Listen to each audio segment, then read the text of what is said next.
মনু, আকাশের ওই সবুজ আলোটা হইছে হইলো জেনের আলো।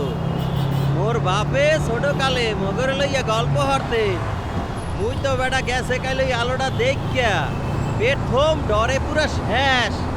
আর একটা রাত ঘুমাইতে পারি নাই, দুই চোহের পাতা একখানে হয় নাই। এইকাই তৈ ওইকাই তৈ বিছনায় গড়াগড়ি হরি, এক ঘুমই আয় না মোর, বুঝছো?